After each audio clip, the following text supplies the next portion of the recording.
ہمارے ساتھ عمر جو کہ گاڑی کو ڈرائیو کر رہے تھے اور اس پورے حادثے میں سے صرف ان کی جان بچی اور ان کو بھی ڈاکٹرز بتاتے ہیں کہ اگر 1-2 منٹ کی بھی دیری ہو جاتی تو ان کو بھی بچانا مشکل تھا. تو یہ ان کے کزن ہیں, یہ سب سے پہلے وہاں پہ پہنچے, انہوں نے کیا چیزیں دیکھی, کیا وہاں پہ معاملات تھے, ان سے بات چیت کرتے ہیں. السلام علیکم. وعلیکم السلام. آپ کزن تھے عمر کے؟ ہاں جی, میں ان کے ماموں کا بیٹا ہوں. اور آپ کا کیا اس میں گرامی ہے؟ اجاز میاں. آپ لاہور سے گئے تھے یا اسلام آباد سے آئے تھے؟ لاہور سے گئے تھے ہم. ٹھیک ہے. آپ جب پہنچے تو وہاں پہ کیا صورتحال تھی, کتنی پولیس تھی, کیا معاملات تھے, باڈیز لے کے جا چکے تھے؟ ہم وہاں پہ پہنچے تھے جب بیرا THQ میں, تو وہاں پر ہم نے دیکھا تھا وہ عمر جو تھا اس کی حالت بہت زیادہ خراب تھی. ٹھیک ہے. تو وہ بھی بے ہوش لیٹا ہوا تھا, اور پھر اس کے بعد ہم نے دیکھا وہ ڈیڈ باڈیز پڑی تھیں. پھر اس کے بعد ڈاکٹر کو بھی ہم نے پوچھا کہ یہ کیا معاملہ ہوا ہے. مطلب کہ آپ کے جانے سے پہلے باڈیز شفٹ کر دی گئی؟ ہاں جی, کر دی گئی تھی. ٹھیک ہے. تو ہم وہاں پہ جب پہنچے تو میں نے ان سے پوچھا تھا, تو انہوں نے کہا تھا کہ ہم نے عمر کو, جو ان کا بیٹا تھا, ہم نے اس کو بہت مشکل جو ہے نا وہ ریکور کیا. اس کی حالت بھی بالکل خراب تھی, اور وہ بھی ہو سکتا تھا چند منٹ کی دیری ہوتی تو افسوس, اس کو بہت مشکل وہاں پہ بچایا گیا. تو بس اس کے بعد کیا کہتے ہیں, باڈیز کی کیا حالت تھی؟ کیونکہ علی بھائی بتا رہے ہیں کہ ان کی تو ہمت نہیں ہوئی, کیا کوئی جھاگ وغیرہ منہ سے آ رہی تھی یا کیا؟ مطلب کہ اس وقت تو نہیں تھی, پہلے تھی. اچھا, مطلب جس ٹائم بچے کے منہ سے تھوڑی سی اس وقت بھی جو ہے نا وہ نکل رہی تھی. ٹھیک ہے. تو بس اچھا, وہاں پہ جب آپ پہنچے تو آپ سب سے پہلے پہنچے ہوں گے, آپ نے کیا خبر دی, پاس کی اپنے کزنس کو؟ کیونکہ یہ اتنی بڑی خبر تھی کہ میرا خیال ہے کہ آپ تو یہ سوچ رہے ہوں گے کہ یار میں ان کو کیسے بتاؤں, کیا بتاؤں گا. وہاں پہنچنے تک تو ہمیں بھی نہیں معلوم تھا.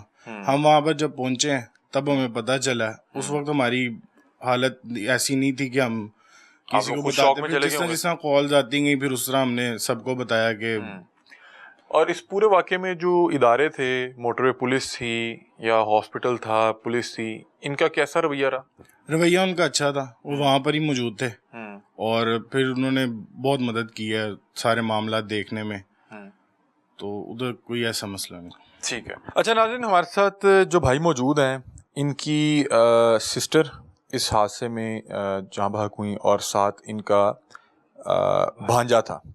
تو یہ اسلام آباد سے پہنچے, ان سے پوچھتے ہیں جائب گوا پہ کیا دیکھا, کیا معاملات تھے, اور یہ خبر مطلب کہ یہ اتنی شاکنگ خبر تھی, مطلب کہ انہوں نے دیگر فیملی کو بتایا کیسے؟ السلام علیکم. وعلیکم السلام. بھائی کیا معاملہ تھے, آپ کو کس طرح پتہ لگا, اور کیا آپ کو کیا خبر پہنچی سب سے پہلے جو آپ نکلے؟ ہم لوگ نا پہلے مجھے علی کی کال آئی ہے, ہم لوگوں کو سب کو. ٹھیک ہے.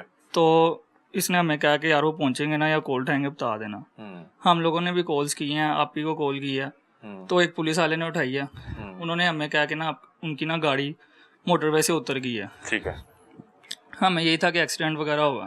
ہم لوگ ماموں, میرا بڑا بھائی اور ہم تینوں نکل گئے وہاں سے 10:30 11 بجے 11 بجے کے قریب جب سب کچھ ہوا. ہم لوگ نکلے ہیں تو راستے میں ہم کالز وغیرہ کرتے رہے, پوچھتے رہے. انہوں نے ہمیں یہی کہا کہ نا عمر جو ہے نا وہ بالکل تھوڑا بہت ہل رہا ہے, باقی جو ہے نا بے ہوش ہیں. ہم پہنچے ہیں ادھر. آپ کو یہ نہیں بتایا کہ 4 افراد ڈیڈ ہو, کیونکہ انہوں نے ہمیں بتاتے تو ہم لوگ کیسے ادھر پہنچتے بھی. ہم 2:30 بجے کے قریب جب ادھر پہنچے ہیں تو عمر کو میں نے دیکھا وہ بے ہوشی کی حالت میں تھا. مجھے تھوڑا سکون ہوا, میں کہ یار باقی بھی بے ہوشی ہوں گے, لیکن نظر کوئی نہیں آ رہا تھا. اب ادھر جو ہے نا سائڈ پہ انہوں نے وہ کور وغیرہ کیا ہوا تھا, انہوں نے ہمیں بٹھا کے بتایا کہ عمر بچہ ہے, باقی سارے ایکسپائر ہو گئے. آپ لوگوں کے تو پاؤں سے زمین نکل گئی ہوگی. مجھے اس ٹائم کچھ سمجھ ہی نہیں آ رہی تھی. میرا بھائی بھی روئی جا رہا تھا, ماموں بھی, سارے. میں خود پریشان, مجھے سمجھ ہی نہ آئے, ٹیلی فون بھی نہیں اٹھا رہا. میں جا کے ساروں کی چادریں اتار کے دیکھ رہا ہوں, مجھے لگا سوئے میں سارے. سمجھ ہی نہیں آ رہی تھی, یقین نہیں آ رہا تھا اس ٹائم نا کسی بھی چیز پہ. عمر کی حالت اتنی بری تھی کہ اس کو کچھ بھی پوچھ رہے تھے اس کو کچھ سمجھ ہی نہیں آ رہی تھی. ہوش میں نہیں تھا, ہوش میں بالکل بھی نہیں تھا. اور ادھر ہمیں ڈاکٹرز نے یہ کہا تھا کہ اگر یہ سو گیا نا تو اس نے بھی نہیں بچنا. اچھا. ہمیں یہاں تک ڈاکٹر, اور ہم اس کو ہر 2 منٹ بعد ہلا رہے تھے, عمر اٹھ جا, کیا ہوا ہے, کیا ہوا. یہ غنودگی میں تھا, نشے میں تھا, مطلب کیا نشے میں؟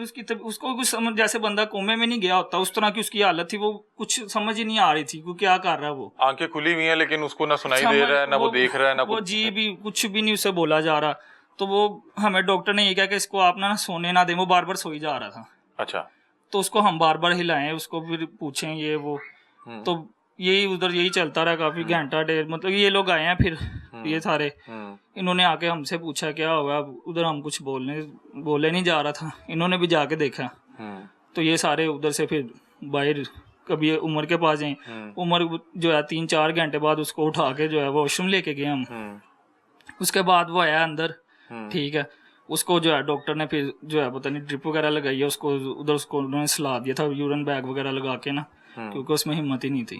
ٹھیک ہے, تو مطلب کہ وہ دوبارہ پھر وہیں پہ اس کو لٹا دیا تھا. اس کے آگے ڈیڈ باڈیز تھی ساری, اس کو پتہ ہی نہیں تھا, اس کو بتایا ہی نہیں تھا. وہ کہہ رہے تھے کہ اس کو اگر آپ نے بتایا تو یہ شوق میں چلے جائے گا. ٹھیک ہے, اچھا تو یار یہ بڑا افسوسناک ہے, اور تمام لوگ مطلب کہ ان کی والدہ تھوڑی بڑی عمر کی تھی, باقی تمام جو ہیں 25-26 سال جو ہے ان کی سسٹر جو ہیں, ایک بیٹا تھا جی, ایک ہی بیٹا تھا جی.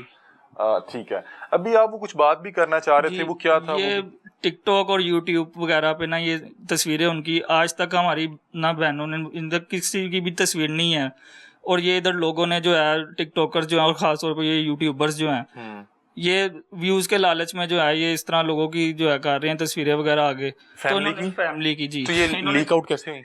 یہ ادھر ہی اس ٹائم ہی ان کی لیٹے ہوئے کسی نے تصویریں کھینچی, ڈیڈ باڈیز کی. اس ٹائم ہمیں ہوش نہیں تھی کیونکہ ہم لوگ خود سارے اس ٹائم پریشان تھے, تو یہ کسی نے تصویریں وغیرہ کھینچی ہیں, ٹھیک ہے. ٹک ٹاک سے تو ہم نے کافی حد تک کروا دیا, ہم نے سائبر کرائم ادھر کیا, ہم نے رپورٹ وغیرہ انہوں نے سائبر کرائم سے رابطہ کر رہے ہیں آپ لوگ؟ جی, انہوں نے کروائی, کاروائی کریں گے ان لوگوں کے خلاف. ہاں جی. اچھا, اور انہوں نے کروائی بھی ہیں کافی حد تک, جدھر ہم ان کو لنکس وغیرہ بھیجتے رہتے ہیں جیسے ہمارے یہاں نظر آتی ہے, اور بھی انہوں نے کافی کیا. اب یہ یوٹیوبرز ہیں 3-4 جنہوں نے جو ہے شروع کیا ہوا یہ کام. اچھا ناظرین, یہ ان کا نام لینا چاہ رہے تھے, لیکن ہم صرف نام اس لیے نہیں لے رہے کہ ہم نہیں چاہتے کہ آپ نام سن کے جا کے ان کو لان تان کرنے کے لیے بھی سرچ کریں. وہ لوگوں کا مقصد یہ ہے کہ وہ کسی طرح سے ٹریفک اپنے چینل پہ لے کے آئیں, لیکن جو انہوں نے مجھے کچھ اسکرین شاٹس دکھائے ہیں, مجھے لگانے میں کوئی مسئلہ نہیں, میں کسی سے ڈرتا بھی نہیں ہوں. یہ کچھ خواتین ہیں اور جن کو میں نے کبھی بھی فیلڈ میں کام کرتے نہیں دیکھا. وہ یہ کہہ رہے ہیں کہ ایک تو کیس کے حوالے سے غلط حقائق بتا رہے ہیں, کسی نے رابطہ تک نہیں کیا, کسی کو نام تک نہیں پتا جو اس حادثے میں جن کے ساتھ یہ ظلم ہوا, عمر تک نہیں پتا, فیملی سے پوچھا تک نہیں کہ فیملی پہ کیا گزر رہی ہے. اور وہاں پہ ہوتا کچھ یوں ہے کہ جب کوئی بھی اس طرح کا حادثہ ہوتا ہے تو پولیس اور جو وہاں کے جو کریڈیبل کرائم رپورٹرز ہوتے ہیں ان کو خبر دینے کے لیے کچھ تصویریں نکالی جاتی ہیں, لیکن یہ تصویریں کبھی بھی ٹیلی ویژن پہ نہیں چل سکتی.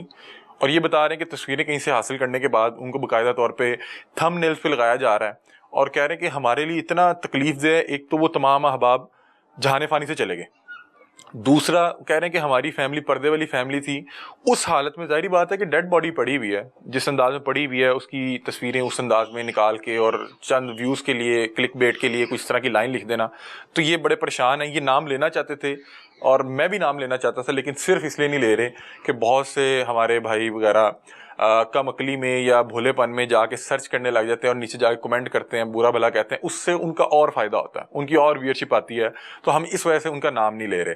تو کیا صرف تصویروں کا مسئلہ ہے یا حقائق بھی غلط رپورٹ کر رہے ہیں, الٹی سیدھی باتیں کر رہے ہیں؟ وہ کر رہے ہیں, رپورٹس بھی غلط دے رہے ہیں کہ ڈرائیور نے کیا, وہ یہ نہیں کہہ رہے کہ بیٹا, اکثر لوگ کہہ رہے ہیں کہ ڈرائیور ہے, ٹھیک ہے, وہ کلک بیٹ کے لیے نا جی, وہ نہیں پوری انہوں نے اس کے تھم نیل بھی وہ کرتے ہیں اس طرح, اور آگے ویڈیو بھی اس طرح چلائی ہوئی ہے. پھر نیچے کمنٹس میں بھی لوگ بھی اس طرح کی باتیں, پھر جتنے موتنی باتیں ہیں, میں تو پھر دیکھنے چھوڑ دیا. ٹھیک ہے. ایک ناظرین یہ فیملی ویسے شدید غم میں ہے اور بتا رہے ہیں کہ چند منٹ کی دیری ہوتی تو عمر جو ڈرائیو کر رہے تھے وہ بھی نہ بچ پاتے. اب جس شخص نے کلک بیٹ لینی ہے وہ بتائے گا جی واقعہ حل ہو گیا, ڈرائیور کا پتہ لگ گیا, ڈرائیور نے ایسے کر دیا. وہ خدا کا نام ہے, کوئی فیملی سے رابطہ کر لیں, کوئی جو موقع پہ موجود تھا ان سے پوچھ لیں. آپ چند ویوز چند پیسوں کے لیے ایک ایسی فیملی کو تنگ کر رہے ہیں, پریشان کر رہے ہیں, جن کے 4 عزیز جو ہیں اس حادثے میں دنیا سے چلے گئے, اور اتنے قریبی رشتے, مطلب کہ تمام کے ساتھ بلڈ کا ریلیشن ہے. مطلب کہ جو علی بھائی تھے ان کی بہن تھیں, ان کے ساتھ آگے بھانجا تھا, علی بھائی کی مسز تھیں, بہن تھی, والدہ تھی, بیٹا تھا, جو ان کے والد صاحب ہیں ان کے بھی تمام یہی رشتے تھے. کہ ہر طرف سے یہ آپ سوچیں کہ یہ ایک ایک رشتہ انسان کو کتنا اپنی جان سے زیادہ عزیز ہوتا ہے, اور یہ اتنا بڑا غم آنے کے بعد خدا کا خوف کریں, رپورٹ کریں, ان سے رابطہ کریں. آپ ان کے گھر آئیں, ان سے پوچھیں کہ بھائی کیا ہوا, آپ کے ساتھ ظلم ہوا, آپ کے ساتھ کیوں یا کہ حکومت یا ادارے نہیں کھڑے ہو رہے, آپ کو انصاف لے کے دیں. اللہ نہ کرے کل کو کسی اور 2-3 گاڑیوں کے ساتھ اس طرح ہوا کہ اچانک گاڑی رکی اور اندر سے 4-5 لاشیں نکلنے لگی, کیا تب آپ جا کے دیکھیں گے کیا معاملات ہے. وہ شخص بتا رہا ہے, علی بتا رہا ہے کہ میں نے اپنے بیٹے کی باڈی کو صرف اس لیے ہاتھ لگانے دیا کہ کل کو کسی اور کے ساتھ نہ ہو جائے. وہ کہتا ہے میں نے آج تک اس کو ہاتھ تک نہیں لگایا ہوا تھا, اور انہوں نے پتہ نہیں کہاں کہاں پہ کٹ لگائے ہوئے تھے, صرف یہ بتا کے کہ ہلکا سا کٹ لگائیں گے. تو خدا کا خوف کریں, خدا کا خوف کریں, اس فیملی کو انصاف دیں. یہاں پہ آج آنے کا مقصد یہ تھا کہ اتنا بڑا حادثہ ہوا ہے اور کسی کے کان پہ جوں نہیں رینگی یار.